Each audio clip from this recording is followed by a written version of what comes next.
பழைய வாழ்க்கையை எப்போதும் மறக்காதவர் விஜயகாந்த்.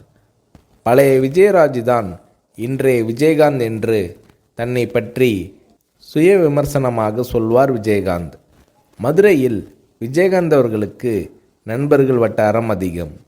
ஆரம்ப காலங்களில் மதுரை போகும்போதெல்லாம் நண்பர்களோடு பல இரவுகள் சாப்பிடுவது பிளாட்பார கடைகளில்தான்.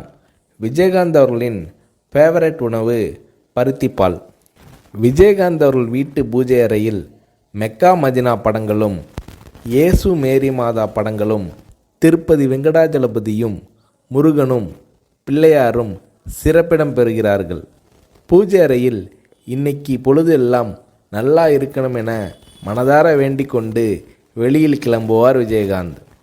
நமக்கு தொழில்தான் சாமி என எப்போதும் சொல்வார் விஜயகாந்த். வடபழனி முருகன் கோயில், திருவேற்காடு கருமாரியம்மன் கோயில் மன திருப்திக்காக விஜயகாந்த் அவர்கள் போகும் இடங்கள். செயின் ஸ்மோக்கராக இருந்த விஜயகாந்த் திருமணத்திற்கு பிறகு அந்த பழக்கத்தை அறவே விட்டுவிட்டார். அசைவ பிரியரான விஜயகாந்த் அவர்களுக்கு ஐர மீன் குழம்பை சாதத்தில் பிசைந்து சாப்பிடுவதில் அலாதி பிரியம். அரிதாகவே விஜயகாந்த் அவர்களுக்கு ஓய்வு நேரம் அமையும். அப்போது மகன்களையும் அவர்களின் நண்பர்களையும் அழைத்து வட்டமாக உட்கார வைத்து தானும் ஒரு மீசை வைத்த குழந்தையாக மாறி விளையாடுவார் விஜயகாந்த். பெரிய சட்டியில் சாதம் போட்டு பிசைந்து குழந்தைகளுக்கு ஊட்டி விடுவார் விஜயகாந்த். ஹாலிவுட் சண்டை படங்கள் பார்ப்பதும் விஜயகாந்த் அவர்களது ஜாலியான நேரத்து விஷயங்களில் ஒன்று. பள்ளியில் படிக்கும்போது கால்பந்து விளையாட்டை பிரமாதமாக விளையாடுவார் விஜயகாந்த். கால்பந்து வெறியர். இங்கிலாந்து வரை போய் நேரில் கால்பந்து போட்டிகளை பார்த்து ரசிப்பார் விஜயகாந்த். விஜயகாந்த் அவர்களது மகன்களுக்கும் கால்பந்து விளையாட்டு பிரியம் வந்துவிட்டது. மகன்கள் சொல்லி சொல்லி கிரிக்கெட் பார்ப்பதும் விஜயகாந்த் அவர்களுக்கு பிடித்தமான விஷயமானது. வீட்டில் இருக்கும்போது பசங்களோடு ஜாலியாக கிரிக்கெட் விளையாடுவார் விஜயகாந்த். விஜயகாந்த் அவர்கள் வில்லனாக நடித்த ஒரே படம் இனிக்கும் இளமை. அதற்கு பிறகு எல்லாமே ஹீரோ வேடம்தான். பிற்காலத்தில் ஒரு பெரிய ஹீரோவுக்கு வில்லனாக நடிக்க ஒப்புக்கொண்டு அட்வான்ஸும் வாங்கிவிட்டார் விஜயகாந்த். நண்பர் இப்ராஹிம் ராவுத்தர் அதற்கு கடுமையாக எதிர்ப்பு தெரிவிக்க வாங்கிய அட்வான்ஸை உடனே திருப்பி கொடுத்து விட்டார் விஜயகாந்த். எந்த அளவுக்கு அன்பான மனிதரோ அதே அளவுக்கு கோபக்காரர் விஜயகாந்த். யோகா செய்ய ஆரம்பித்து கொஞ்சம் நிதானம் பழகினார் விஜயகாந்த். காலையில் யோகா, மாலையில் உடற்பயிற்சி இரண்டையும் செய்யும் நேரத்தில் டிவியில் நியூஸ் பார்த்து விடுவார் விஜயகாந்த். சண்டை காட்சிகள் தான் விஜயகாந்த் அவர்களின் அடையாளமே. அதில் லெக் ஃபைட் விஜயகாந்த் அவர்களின் ஸ்டைல். அதற்காக உடம்பை உறுதியாக வைத்துக்கொள்ள நினைத்தார் Vijayakanth. South India's answer to Jackie Chan என்று நல்லவன் படத்தில் விஜயகாந்த் அவர்களை பெருமைப்படுத்தி விளம்பரம் செய்தார் தயாரிப்பாளர் தானு. நடிகர் திலகம் சிவாஜியில் ஆரம்பித்து முன்னணி ஹீரோக்கள் எல்லோரும் பாட ஆரம்பித்த காலத்தில் விஜயகாந்த் அவர்களையும் ஒரு படத்திலாவது பாட வைக்க முயற்சி நடந்தது. ஆனால் பாடும் அளவுக்கு எனக்கு குரல் வளம் இல்லை, பாடும் விருப்பமும் இல்லை என்று விஜயகாந்த் அவர்கள் மறுத்துவிட்டார். நடிக்க வராமல் இருந்திருந்தால் மதுரையில் உள்ள எங்கள் ரைஸ் மில்லை பார்த்து கொண்டிருந்திருப்பேன் என்று சொல்வார் விஜயகாந்த்.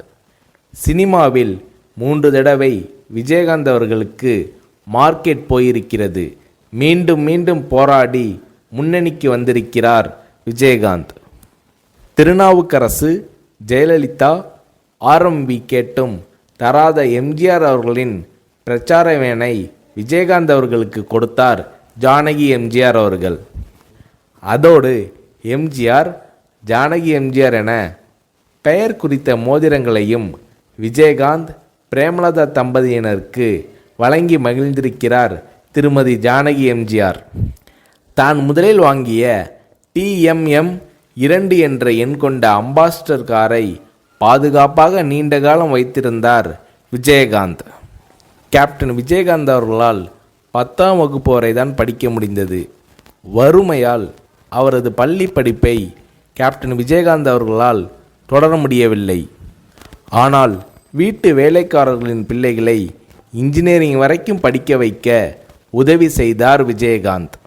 ஷூட்டிங் நடக்கும்போது நடிகர் நடிகைகளுக்கு ஒருவித சாப்பாடு, சாதாரண தொழிலாளர்களுக்கு ஒருவித சாப்பாடு என்று பாரபட்சம் உண்டு. இதை உடைத்து எல்லோருக்கும் ஒரே மாதிரி சாப்பாடு போட வேண்டும் என்ற நடைமுறையை கொண்டு வந்தார் விஜயகாந்த்.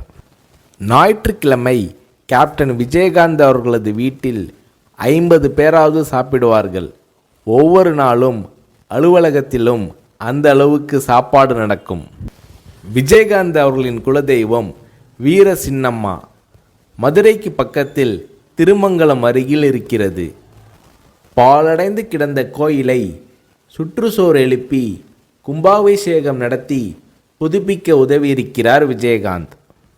இந்தியில் தர்மேந்திரா, அமிதாப், தெலுங்கில் NTR, சிரஞ்சீவி, மகேஷ் பாபு, கன்னடத்தில் ராஜ்குமார், விஷ்ணுவர்தன், சங்கர் நாக், மலையாளத்தில் சத்யன் படங்கள் என்றால் விஜயகாந்த் அவர்களுக்கு மிகவும் பிடிக்கும்.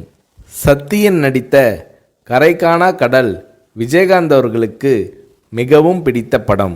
ஆனால் விஜயகாந்த் அவர்கள் தமிழ் படங்கள் தவிர்த்து வேறு மொழிகளில் நடித்ததில்லை. தமிழ் படங்கள் தவிர்த்து வேறு மொழிகளில் நடிக்க மாட்டேன் என்ற உறுதியை விஜயகாந்த் அவர்கள் கொண்டிருந்தார். RK செல்வமணி இயக்கத்தில் இப்ராஹிம் ராவுத்தர் தயாரிப்பில் மேடே என்றொரு ஆங்கில படத்தில் கேப்டன் விஜயகாந்த் அவர்கள் நடிக்கப் போவதாக விளம்பரங்கள் வந்தன. ஆனால் அந்த படம் எடுக்கப்படவே இல்லை. 2005ஆம் ஆண்டு அக்டோபரில் மதுரையில் மாநாடு நடத்தி கட்சி தொடங்கினார் விஜயகாந்த். அப்போது அரசியலுக்கு நான் பிழைக்க வரவில்லை, உழைக்க வந்திருக்கிறேன் என்று விஜயகாந்த் அவர்கள் பேசினார். அந்த மேடையில் விஜயகாந்த் அவர்கள் பேசியது அத்தனையும் விஜயகாந்த் அவர்களது மனதிலிருந்து வந்த வார்த்தைகள். வாழ்க்கைனா வசதியாக வாழ்கிறது மட்டும்தானா? இந்த மக்களுக்காக விஜயகாந்த் வாழ்ந்தான்னு இருக்கட்டும், இல்லை அவங்களுக்காக அவன் செத்தான்னு இருக்கட்டும், மனுஷன் வாழ்க்கை கடைசியில் 6க்கு 3 தான். எனக்காக இம்புட்டு தூரம் வந்து உட்காந்துருக்கீங்களே, உங்களுக்காக நான் தான், இனி எனக்காக நீங்கள் தான். ரைஸ் மில்லில் 300 மூட்டை தூக்கி பழக்கப்பட்ட உடம்பு, என்னை நம்பி வந்த உங்களுக்கு நல்லது செய்வேன், நல்லது செய்வேன், நல்லது செய்வேன் என்று ஒரு சபதம் போல விஜயகாந்த் அவர்கள் உரை நிகழ்த்தினார்.